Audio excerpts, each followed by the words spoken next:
Brigitte Beauchamp et Daniel Touzin vont nous parler de leur fille Annabelle et des complications engendrées par sa maladie.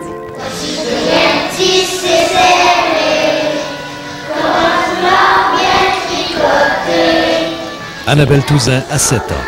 Elle souffre du syndrome de Marfan, un mal difficilement reconnu comme handicap par les programmes d'aide gouvernementaux. Le syndrome de Marfan, c'est une maladie génétique. Ça affecte le squelette, ça affecte la vision et puis le cœur, les poumons aussi. C'est un défaut qu'il y a, un problème qu'il y a sur l'élasticité. Okay? Fait qu'elle est élastique, elle est très flexible. Elle peut se disloquer des membres facilement. Vu qu'elle est élastique comme ça, il n'y a pas juste l'extérieur, c'est partout dans son corps. Fait que ses artères sont élastiques aussi. C'est ça qui fait les problèmes au niveau du cœur. Son aorte est dilatée. Elle est rendue peut-être grosse comme une aorte d'adulte. C'est ça, ça continue d'agrandir, puis à un moment donné, ça peut éclater. À l'adolescence, probablement qu'elle va développer des problèmes de dos, des scolioses. Ça, c'est presque inévitable. C'est dans ces symptômes qu'à un moment donné, ils viennent plus agressifs. Puis, ça, on avait peur au début que ça arrive à l'école, mais là, c'était juste ici à l'école, il n'y avait pas aucun problème. Fait que là, il y avait vraiment un choix. Fait, depuis qu'on était chercher, on dirait que c'est pas mal, c'est mieux. Il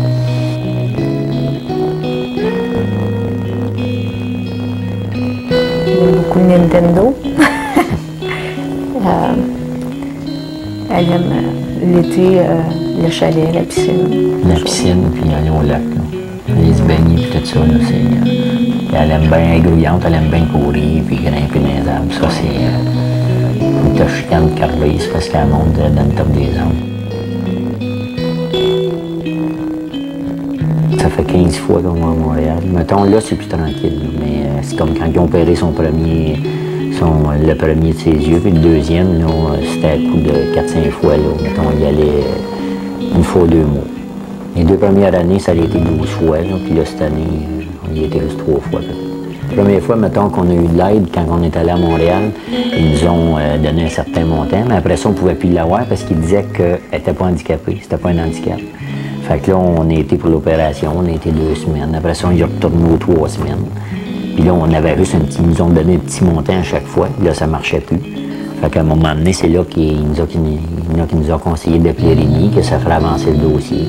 Puis effectivement, quand on l'a appelé, ça a pris 3 ou 4 jours. Puis on a eu notre rétroactif à partir du début, mettons, du 2e voyage à aller jusqu'au 6e. Fait que maintenant, quand on va à Montréal, on appelle Rémi, on dépose l'argent, puis après ça, ça rentre. Les autres, ils remettent ça à la ressource.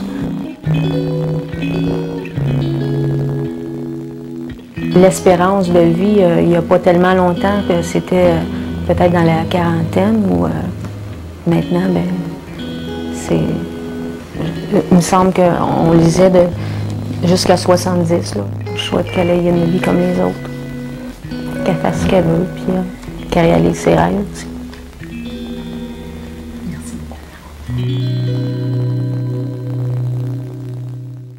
Aurélie est âgée de 7 ans. Elle est atteinte d'une encéphalopathie sévère d'étiologie inconnue. Voici le témoignage émouvant de la famille Laframboise. Premièrement, il n'y a pas de nom sur sa maladie. Ils ne savent pas ce qu'elle a. Ils disent encéphalopathie de type inconnu. C'est quoi, là? S'ils diraient, bon, ben, telle maladie, bon, ben, OK, on sait que ça va être à peu près ça vers 20 ans ou vers 25 ans, mais là, on ne le sait pas, là. C'est très dur, là. C'est sûr, un enfant, c'est ton rêve. Puis ton rêve est à l'eau, si on peut dire.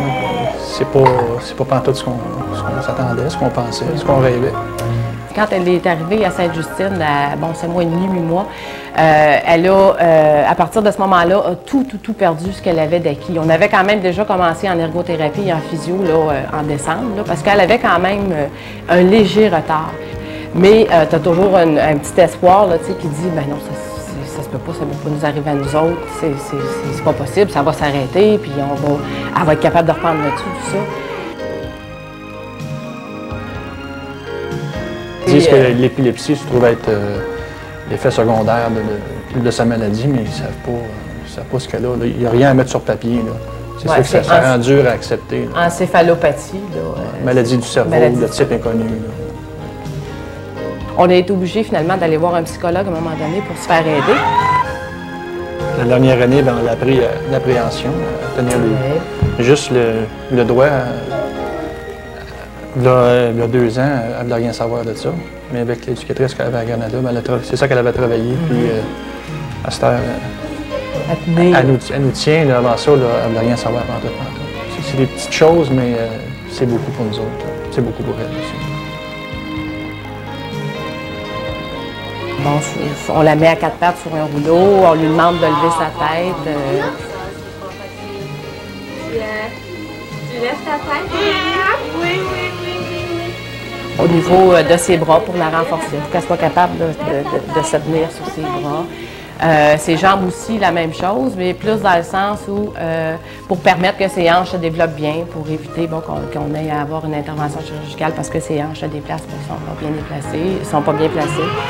Elle fait aussi de la station debout. C'est une espèce de grosse machine là, où on l'installe debout, attaché aux pieds, aux genoux, à la taille et ici, avec une grande table devant.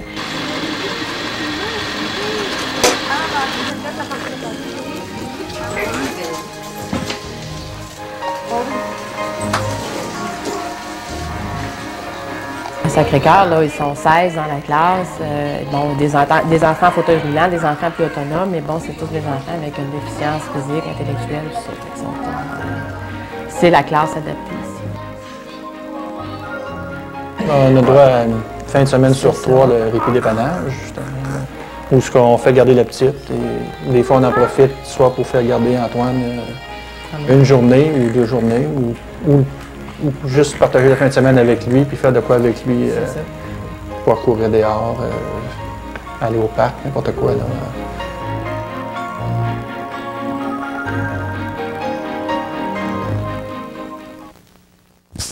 On va maintenant passer à une vidéo, celui d'Anaïs Lessard.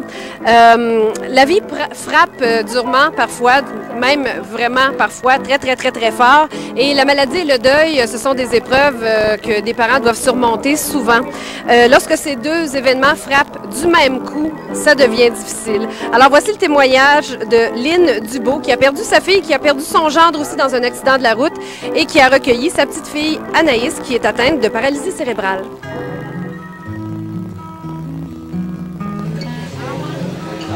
Voici Anaïs. Elle a 2 ans. Depuis la mort de ses 2 parents, elle vit avec sa grand-mère maternelle, Madame Lynn Dubo. Je venais de recommencer, moi, une vie tranquille, paisible.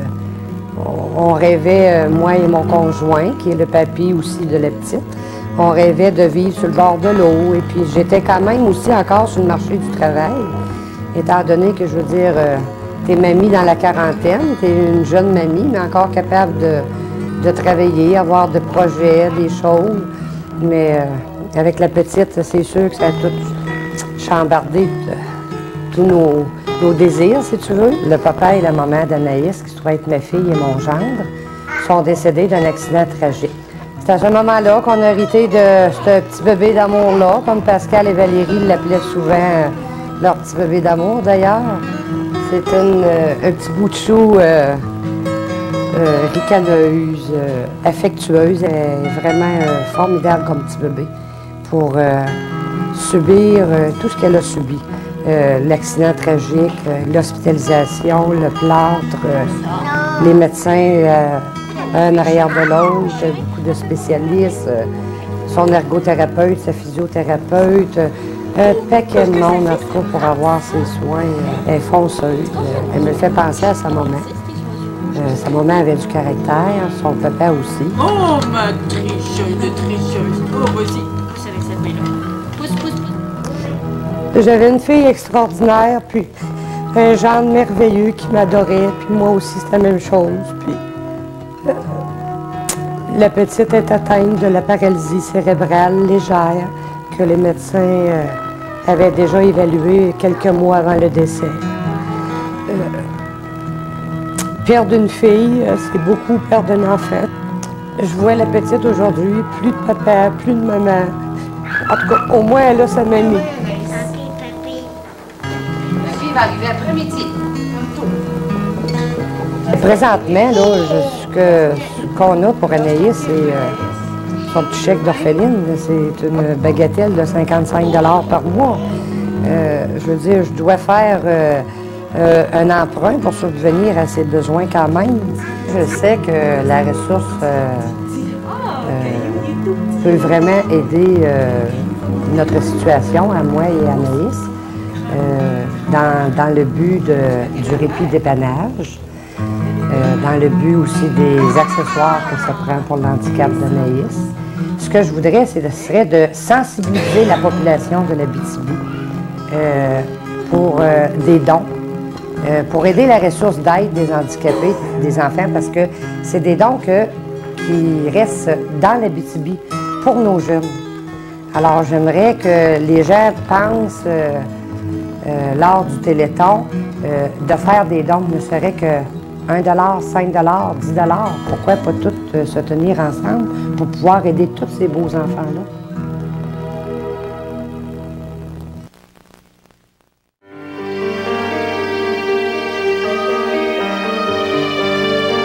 Monsieur Darky Pomerleau, 45 ans, est atteint de la sclérose en plaques de forme primaire progressive. Monsieur et Madame Pomerleau nous parlent de la façon dont cette maladie a bouleversé leur quotidien. J'ai 4 formes de maladie, puis moi j'ai la pire de toutes les 4. Je ne voulais pas cette maladie-là. Je ne la voulais pas. Alors, on n'a pas eu le choix. Au moins, on savait qu'est-ce qu'il y avait. Ma journée, oui, le matin, je me lève, je m'assieds, pas de maladie. Non, je peux aller, je vais me promener, des fois, une gare, belle gare, même une belle église de maison.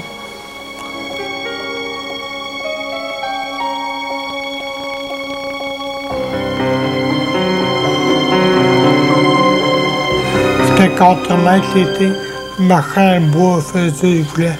C'était même piqué dans le champ, même pas fait le tour de pelouse. Non, ils m'ont dit que ma maison s'améliorait. Autant des raisins. Moi, j'ai autant de mieux qu'eux autres. Je me dis qu'un jour qu'elle va arrêter. Alors moi, je suis mettre seul. Quand elle part, fait commission, quand elle vient, elle prend soin de moi, pour un coup, me chercher. Surtout pour avoir une compagnie, parce que je fais les transferts, je suis pas capable. Je ne paye pas l'équilibre partout. Je suis pas à côté, je pars d'un bord et tu vas. Ça, il faut que je fasse attention pour les autos.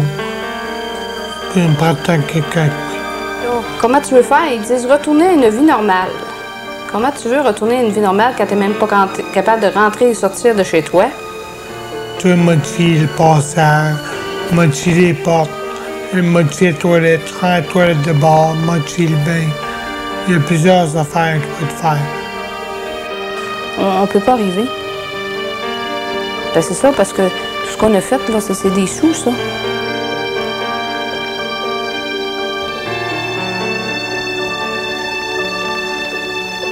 Quand l'hiver va commencer, là, on va apprendre à plus vivre comme tel. Mais là, on va avoir notre véhicule bientôt, là, adapté, fait qu'on va pouvoir plus sortir.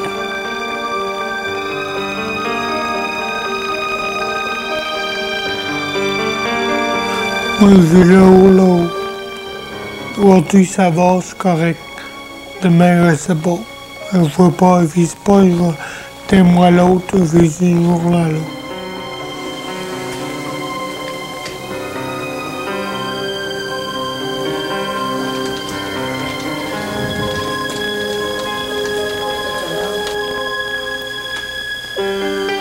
Des bouteilles.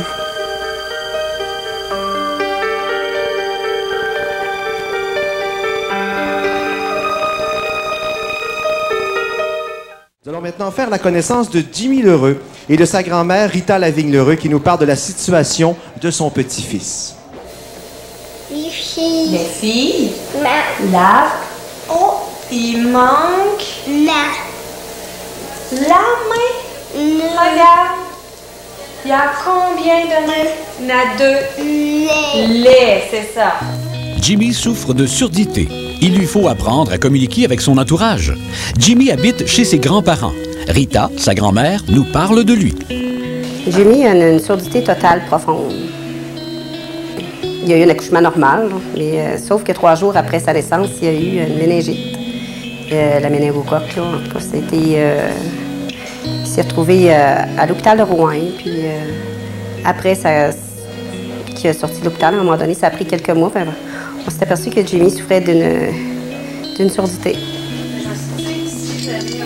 Vers l'âge de 4 ans, il a eu la chance d'être un candidat potentiel pour l'implant cochléaire qui se fait à Québec. Puis, suite à ça, on a fait des démarches, tout ça, puis pour lui montrer aussi comment parler, et avec ce que lui entend aussi. Ah! Tu as oublié un mot.